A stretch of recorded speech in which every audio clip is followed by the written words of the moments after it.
You've seen the thumbnail, you've seen the title, you might be thinking, Hells, isn't that a bit of an exaggeration? And honestly, no. I think it's completely accurate to say this clip of animation, not even 3 minutes long, has significantly impacted the course of my life. Because of these two characters, I have massively improved my art, met people I never would have otherwise, and pulled twice. And really, who knows if I would have gotten so into them if not for this animation.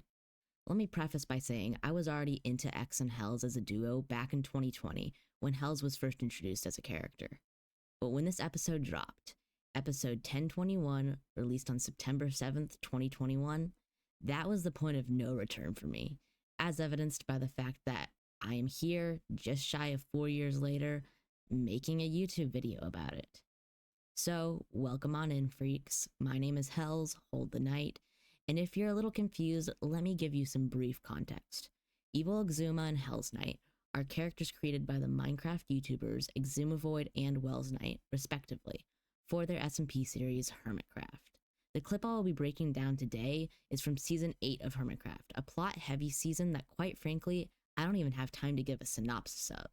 However, I am in the slow process of a video that will cover every single Evil Xisuma appearance, including Season 8, in depth. So keep on the lookout for that. I don't know, it might never happen. Either way, an important aspect to the season was not only was there a significant plot, but also that Xisumavoid specifically had many sections of a story told via animations done by the Puka. This is where the animation comes from. I will leave all 3 channels as well as the original video linked below. I highly recommend taking the time to watch the animation in full. It's only 2 minutes 40 seconds long, and I will not be playing it in full, just chopping it up and inserting bits as I see necessary. I am going to summarize most of it, but also give an analysis of the scene and the inferences I take from it in regard to X and Hells' dynamic. And one last side note. In this video, I use they/them pronouns for Evil X. This is my headcanon loosely based in canon from one Xisuma snapshot video where he happened to refer to Evil X with they/them. I also use she, her, and he, him pronouns for Helsknight.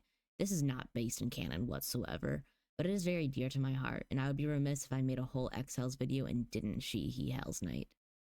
Alright, let's go now. Before we get to Hell's Kitchen itself, the video opens on Evil Xisuma talking to themselves.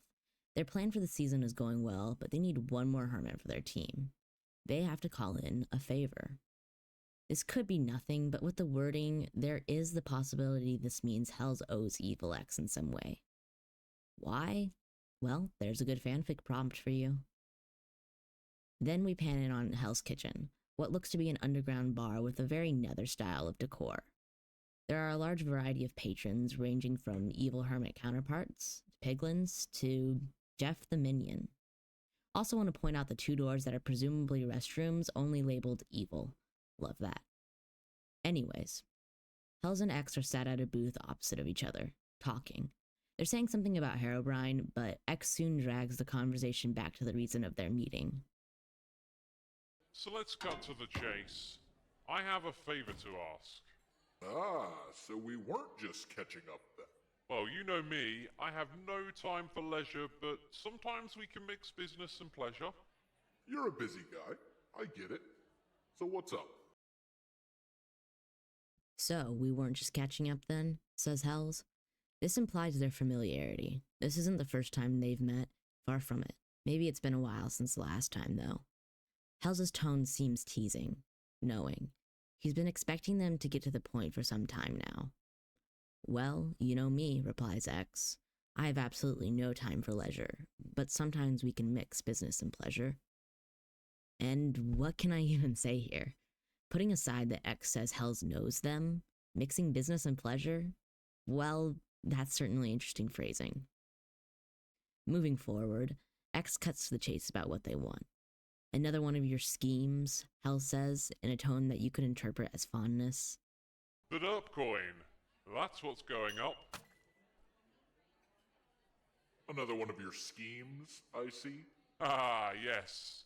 It's going well, but not well enough, you see. You need to bring in a real evil mastermind? Ah, you think you're so clever.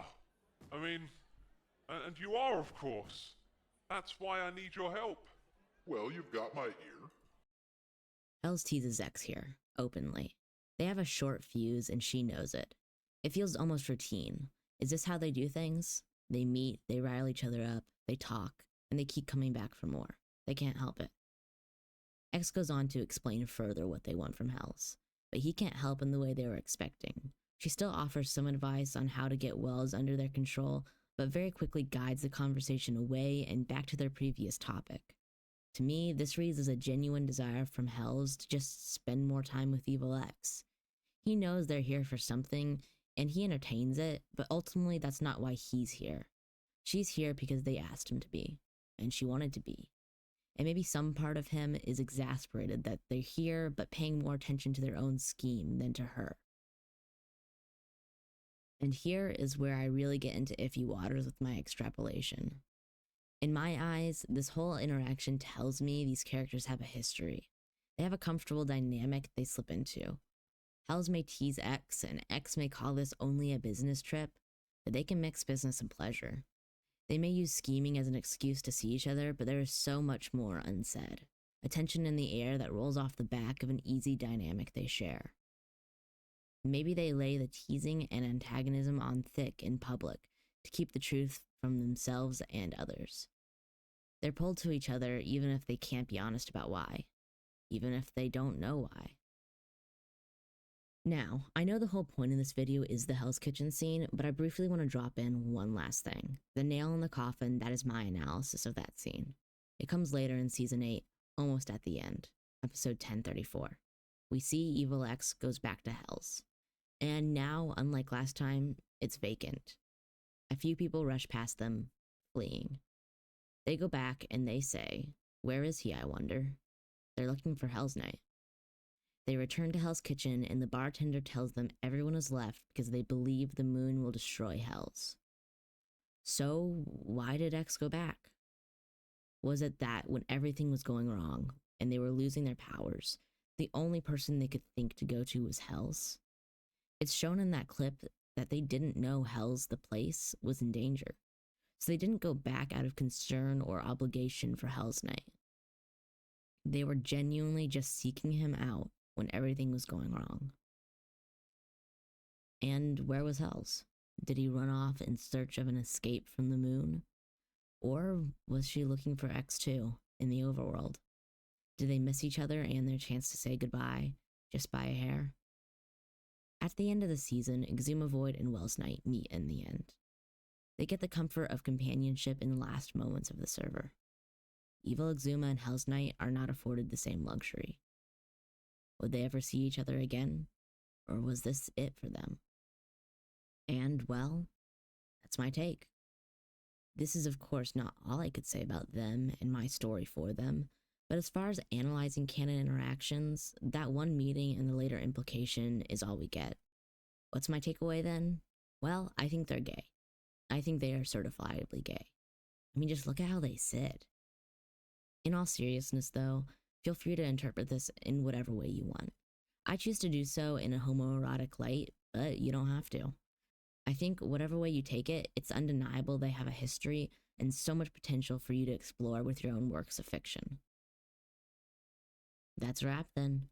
Thanks for listening to my slightly dramatic rambling, and shout out to my friend Mooney for proofreading parts of this script, as well as awooart114253 on Tumblr, who made the last point about Xisuma and Wells, which I thought was an excellent addition.